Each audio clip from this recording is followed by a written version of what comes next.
Ito yung ano, shortcut sa amin. Yung ano ba, yung mabilis na daan ba? Ito yun, no? Ito yung shortcut. Siyempre, dahan-dahan lang tayo. Ano to eh? Tawag dito. Maputik. Ayan, no? Maputik. Ito yung shortcut. Papauwi sa bahay. Yan, no? Yan, shortcut yan. Yan. Dahan-dahan lang tayo. Baka tumagilid tayo dito.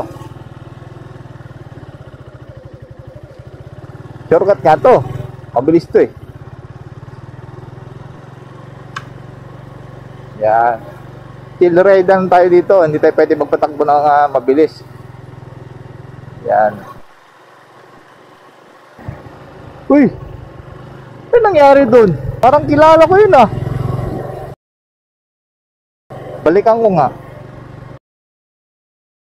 Gandang umaga!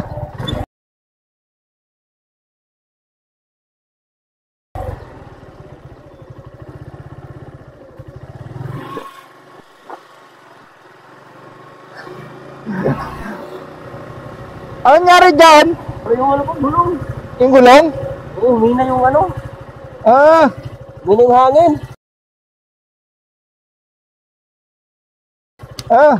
Saan ba galing yan? Tignan mo, alanganin yung lugar oh. Trabaho. Sa trabaho? Oo, pauwi ako. Dito ako dumaan. Shortcut. Dito Oo nga, sabi. Dito nga rin na dumadaan eh. Sabi ko, shortcut tong daan na to eh. Ito yung mabilis na way. Buti na, padaan ako dito sa shortcut. Nandito ka. Oo. Sabi ko, parang kilala ko nga yung motor na yan eh. Ano?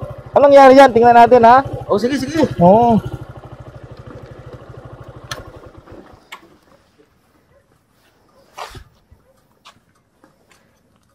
Ano ba yan? Na-flat? Na-flat siya? Na-flat? Oo, flat. Inano ko Hindi na. nga. Oo. Uy. Malambot nga oh. Oo. Malambot. Tapos parang may problema yung ano, yung gulong mo. Maalog oh. Hindi kaya tawag ito? Nagawiwigil? Yun nga yung problema eh. Kasi alanganin yung lugar na to. Oo. Napansin ko ano. Pag nagbibrake ako, gumaganon siya, sumisipa. Parang may sinayatang bearing or dito kahit manipis na eh. Or dito sa ano, manipis na yung gulong ko. Kaya nga oh. Tapos lambot pa oh. Lambot. Lambot oh. Diba? Puti may dala ka nito. Oo, pag emergency to. Para hindi man effective. Yan. Dalhin na kaya natin sa shop to para mas mabilis. Oo nga. Bulagay mo. Meron dito malapit.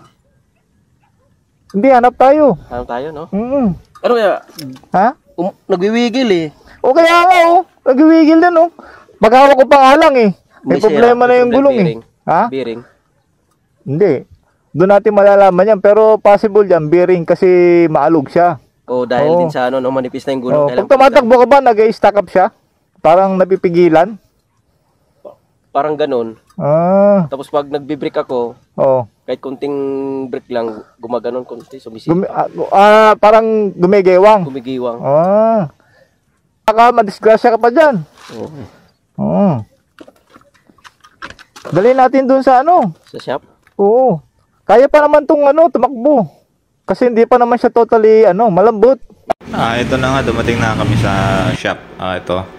Tinatanggal na yung yung tambotso. Ayan inuunti-unti na ni Sir tanggalin. Ayan tinatanggal na kasi para malaman yung problema. Dapat kalasin at i-check yung yung yan yung sa may bearing niya. Ayan ipapakita ni Sir yung yung kung saan yung bearing. Ayan dyan yan nilalog yung yan yung bearing. Yan yung bearing ng SYM. Yan yung bearing niya. Dyan malaman yung Kaya may tendency na maluwag sa axle o malambot ang gulong. Kailangan maintain na sa ito hindi. Pero okay naman.